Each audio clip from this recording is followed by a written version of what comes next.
Mack mean that much? Mark Rogers TV, the voice of college football, talking North Carolina football, talking North Carolina with a 2-0 matchup against Wake Forest this Friday night, featured on ESPN. We got Jeff Greenberg on the line from Under the Helmet. Jeff has joined us a number of times throughout the years, one of the first contributors here at Mark Rogers TV, the voice of college football, talking North Carolina football. Jeff, it's been a while. Hope you're doing well. Doing good, Mark. How are you? I am doing just fine. Appreciate you coming on board. Of course, you know that you're welcome anytime, regardless of 2-0, 0-2, 5 wins in 2 years. That sounds familiar, I'm sure. This is just a pleasant surprise for not just North Carolina fans, but anybody who loves college football, I think, that would like to see a more competitive North Carolina football program. And Mack Brown has made a huge difference. Obviously, it's more than him, but it's been his leadership, his ability to change things. Are you even surprised by the start?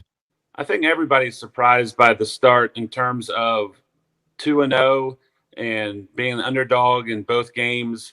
I think there were heightened expectations to show improvement. I think there was optimism going into these two games, but I don't know if anybody would have predicted 2-0. I think even Coach Brown was asked after the game if he could have predicted 2-0, and he didn't quite say yes. He knew they'd have a chance, but things had to go their way, and certain guys had to step up to give them that chance. So I think overall, I think everybody would be surprised right now with 2-0. Yeah, so it's not just 2-0 with an FCS win, maybe a low group of 5 win. We're talking about, and I know some people are going to grab onto this comment regarding South Carolina and Miami and where maybe the season's head, especially with South Carolina playing a brutal schedule. But let's face it, these teams are at the very worst, the 40th, 45th in that range teams in the country. These are quality teams, regardless of where the record is. They've got quality talent. They've got top 15 to 20 recruiting classes that they have faced and defeated the last 2 weeks. Just looking at what happened last week, Jeff, I think it's rather startling that such a young team that's had such a losing culture for a couple of years would be perfect efficiently on offense in regards to protecting the football. No turnovers. They had 1 penalty. They played a clean football game. Maybe for a portion of the game, a large portion of the game, they were outplayed, but they played well at the beginning. They came back at the end and made it happen for 2 consecutive weeks. Yeah, I think you nailed it right there. And it all starts with a team that had a lot of experience, but they're starting a true freshman at quarterback. And the fact that the stats you just reeled off when you look at the game against a really good Miami defense, no turnovers, and reducing the amount of penalties from double digits in week 1, which a lot of times that's just what you get in week 1 in college football, to only having 1 penalty for 5 yards, which I think was the least amount of penalty yardage UNC's had. Someone told me at least in over 10 years. So 1 penalty in this day and age is unbelievable. But again, a lot of it has to do with the fact that they rolled the dice with a true freshman quarterback. And so far that gamble is paying off. And you're looking at a quarterback that doesn't look like a true freshman right now. Yeah, it's amazing what he's accomplished, especially down the stretch. He's been extremely efficient, as we just both mentioned, not turning the ball over. Almost identical stats each game, about 274 through the air last game, 16 of 24. So they haven't asked too much, but also because the offense bogged down, they didn't have the ball a whole lot during the middle portion of the game. But the 2 big touchdown passes in both games, and he's thrown the deep ball rather well. He's been able to make calculated risks downfield, so he hasn't been afraid to go for it, but at the same time still protecting the ball out of a guy with his lack of experience is pretty amazing. Yeah, I mean, he was described by his head coach after the game as having ice in his veins, and he said whether he's getting sacked or throwing a 60-yard touchdown, he comes off the field with the exact same demeanor in either situation. Pretty rare for a kid his age, but he's doing everything you just said. He is making the right reads. He is not forcing anything, which is a lot of times what a freshman quarterback will do against better defenses, is try to force some things that he was used to getting in high school that you can't quite get as the competition goes up. And he's not doing that. He is basically running the offense, taking his shots when he can, and right now, his accuracy is what stands out most. I think if you go back through the game, even and look at his incompletions, there was only one or two maybe that would be on him. The others were dropped. So his accuracy at his age and the pressure and in the spotlight is pretty amazing right now. You can join Jeff Greenberg. Underthehelmet.com is the platform, and Jeff has done an outstanding job through the years. At one point, had a weekly conversation with Larry Fedora, the only one to have an exclusive weekly conversation with the head coach, talking North Carolina football and basically delving beyond that in regards to what the coaching life is all about. Jeff, what have you been working on recently? Right now, just actually putting a series together about what coaches go through on their side of things when there is a coaching change, both professionally and personally. And then kicking back up this week, actually, very excited that Blake Anderson returned to the sidelines Saturday for Arkansas State University. You may have seen the headlines with the passing of his wife, Wendy, and he was taking a leave of absence, came back and surprised his team. And so we do a weekly interview series as well following each game. So he missed the first game, obviously being on leave, and this game being back. Excited to have our first installment of that coming up probably today or tomorrow. Mark Rogers TV, the voice of college football, breaking down the game we love each and every day with the best bloggers, broadcasters, and writers in the nation. Also want to let you know that I've had a pretty good 2-week run selecting the winners, 31-20 against the spread. And let's see, 49-5 against all games, money lines. So you get my weekly predictions exclusively. Grab the link in the description section below next to Voice of College Football Community. And we also have a lot of other features. We bring you on, the viewers, the subscribers, to talk college football with me, and a number of other things where you get the power of choosing what we deliver there at the Voice of College Football Community. So a lot of people watched the South Carolina game. It was on national TV. The ACC network covered the Miami game. Less people able to watch it. But considering it was North Carolina and South Carolina with a lot of other big games on the national docket, people are going to start watching more North Carolina football as this plays out if they continue to win. And, of course, they're going to lose a game at some point, but you would expect. But as this plays out, so I'm looking at names. Who are some of the other guys that stand out on both sides of the football that have jumped out? I see that this Toman Fox had 3 sacks. You got Jeremiah Gemmel with 14 tackles in this game against Miami. So who are the guys that have stood out for you? Yeah, you named a couple guys right there. On defense, Jason Strobridge, you'll see him play on Sundays. Toman Fox, I think, had 3 sacks this week, was just a force. And it's just a really good athlete at where they're using him right now. Aaron Crawford, their nose guard at 92, has been very disruptive both last week and the second game. And then the linebackers were the big question mark on defense. And so far, they've had one guy step up each game. I think last week you had quarterback turned linebacker Chaz Surratt had double-digit tackles. This week it's Jeremiah Gemmel. So they're having guys step up where they need to step up on offense. You can't get by the running back group right now. You've got Javonte Williams, who I don't know if he's gone down with one hit yet. It takes multiple tackles attempts to get him down. Number 25 is having an outstanding start to the season. Out wide, you've got to look at Daz Newsome, who made a really good game-winning touchdown catch against Miami. And then De'Ami Brown has had 2 good weeks now where he's had 2 big touchdowns for the team. So new names, new faces that are stepping up, maybe some that missed last year to injury, but it's really right now looking like a team effort, and where they had question marks, those guys are stepping up, and the people they're counting on are doing their job. Love talking North Carolina football. The Tar Heels at 2-0 now, taking on Wake Forest, and what we would expect is an ACC game. But there's a caveat to this game. I'm talking to somebody just the other night. The caller called in, said, all right, let's get off to a 1-0 start in the ACC. We've got a different situation. Jeff, explain how we have a conference game of sorts because both teams are in the ACC.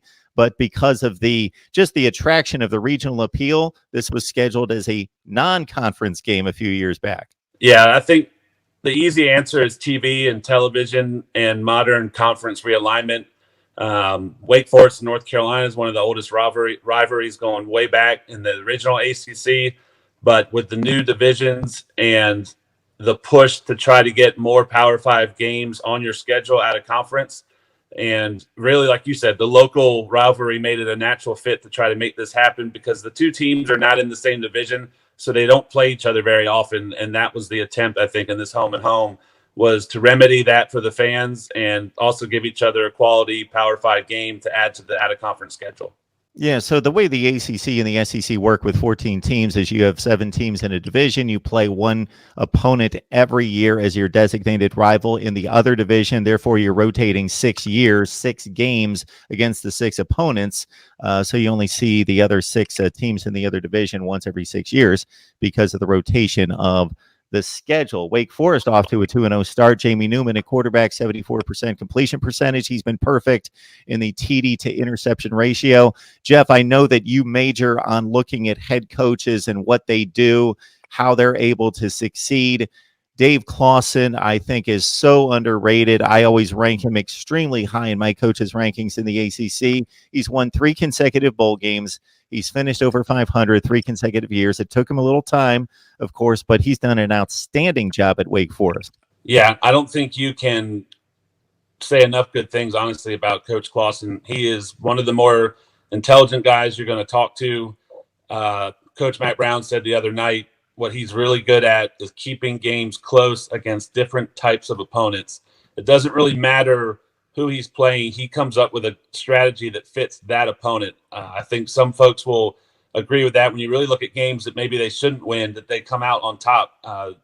Last year at NC State on national television, it comes to mind. They're using, at the time, a third-string quarterback, and they come out of Raleigh with a win against a very good NC State team. So I think it's a testament to how he preps his team on a weekly basis to make sure they have the right strategy each week. And it's going to be a tough game for North Carolina. They're coming off the high of these 2 wins, and they're going into another tough game against an experienced team that's been with their head coach for a while and a quarterback right now that looks like is playing fantastic. Yeah, like you say, it's an inexperienced team that showed tremendous resilience coming off a huge win non-conference against South Carolina that no one expected as a double-digit underdog, but they do bounce back. But they had the emphasis of the conference game. They also had the push from the home crowd, and they were able to pull it out with that incredible 4th and 17. So before I make a few points about Wake, I would love to hit on the 4th and 17 play, because I got to say, I couldn't watch the game. I've watched the condensed version since, and just take us through that sequence where Miami comes all the way back from 17-3 to take a 25-20 lead, 2 consecutive sacks. It looks like Miami's got the game in the bag, and bam, Sam Howell strikes on 4th and 17. Yeah, I think the crazy thing in that scenario, kind of what you don't see on TV, Mark, was, when he got sacked, they actually looked like they were going to punt. And at the time, the ref stopped play to replay that 3rd down sack. I don't know, maybe if the ball was loose. And so during that official timeout, offense coordinator Phil Longo approached Coach Brown and basically said, look, I think we should go for it. And in his press conference after the game, Coach Brown said he looked at Phil Longo and said, well, why do I want to go for it on 4th and 17? You just got sacked 2 times in a row. Why am I going to get excited to go for it? And basically Longo told me, he goes, well, I feel more comfortable going for it now than getting the ball back with about 30 seconds and however many yards we're going to have to go at the end of the game. So let's just go for it. And they did. And they ran a play that sent a lot of folks in one direction and then basically sent Toe Groves in the opposite direction, got to the sticks. Sam put it on him. And again, unbelievable play for a true freshman. So, Jeff, as I understand it, Toe Groves has missed 2 consecutive seasons with leg injuries. Yeah, Toe, dynamic, speedy guy. 2 years ago in spring ball, he tore a knee on a kickoff return, made it all the way back to that fall. First game he played, I think it was against Duke at home, tore the other knee, which was heartbreaking. And again, has worked his way all the way back, had a good year last year, and really is primed for a strong year this year. And so far, when he's been called on, he's made some really good catches, none bigger than that 4th down again.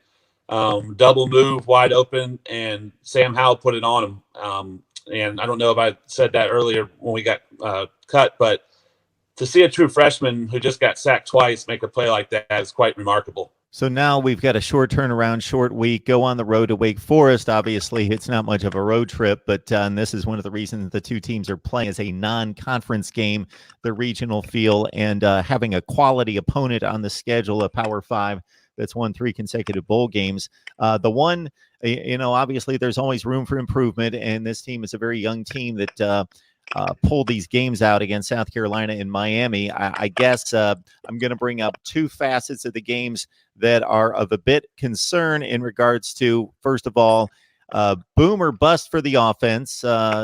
Third down conversion rates the last 2 years have been 2 of the worst in the nation, which is much expected from a team that goes 5-19. But in winning these 2 games over 2 quality opponents, the conversion rate on third down is still like 27%. And then getting off the field on defense starts with stopping the run, typically on first down. And Miami and South Carolina kind of had their way on the ground at Miami 6.9 yards per carry, South Carolina at 5.5 yards per carry. So a Wake Forest team that brings in Cade Carney, one of the best backs in the ACC, is obviously going to be, I would think, point number 1 in starting to stop this Wake Forest offense. Yeah, and I guarantee you, the stats you just read, you can know that Coach Dave Clawson knows them as well, and probably plans on exploiting exactly what you just mentioned. I think UNC and self-scouting is probably going to be looking at the same thing. Coach Brown mentioned after the game that they had a ton of mistakes, both South Carolina and this game, a ton of mistakes that could be corrected, and they keep finding ways to win. But to your point, eventually they are going to have to shore up some of those areas so that teams don't exploit them. Because again, you're walking into a tricky environment to play in at Wake Forest, and you're walking up against a team that is going to look to exploit whatever you don't do well. It's a fascinating storyline in college football right now. Mack Brown, after 6 seasons off, coming back to coach North Carolina, where I think people forget. I remind people of this all the time, Jeff. They forget how successful he was at North Carolina. I believe they finished in the top 10, something like 3 of his last 5 years there. They were a power to be reckoned with, and they weren't just floating around at 7-5, 8-4 all the time. He was posting 10 and 11 win seasons there at North Carolina, and then he steps back on the field. And sure, there's going to be rough spots. It's a young team, and we can't expect this to last to this extent. But at the same time, he's showing his quality, his credibility, and what a guy like this can do for a program instantly. Yeah, you make a really good point. If you go back in history, his last year at UNC, if they had the college football playoff then, the top 4, they would have actually been in it. They were 11-1. I think they finished 3rd in the country, and in their bowl game, absolutely demolished, I think, Virginia Tech. And in a game where, again, in the modern day right now, they would have been in a football playoff instead, which, again, that was at UNC with Mack Brown. So to your point, right now he's just trying to instill that confidence in these guys that you can get to a high place here if you follow the process, do what we're talking about. He's done it before, and that's what he's really trying to get the kids to buy into now. And so far, I think that confidence and buy-in is the only reason they've won those first 2 games, because they're doing what they're being asked to do. Sometimes coaches will come in and instantly improve the product to a certain degree, or they'll leave, and then the next hire isn't as good. But Mack Brown has proven it's happened now a number of times, both at North Carolina and Texas, where look at North Carolina's record before he arrived the last time, and then after he left, do the same thing with Texas. Look at the Texas record under Charlie Strong after Mack Brown stepped aside there at Texas. Jeff Greenberg on the line talking North Carolina Wake Forest. Jeff, we appreciate you stopping by. It's always a great conversation, and we encourage everyone to check out undertheheadsets.com. Undertheheadset.com. You can catch Jeff right there.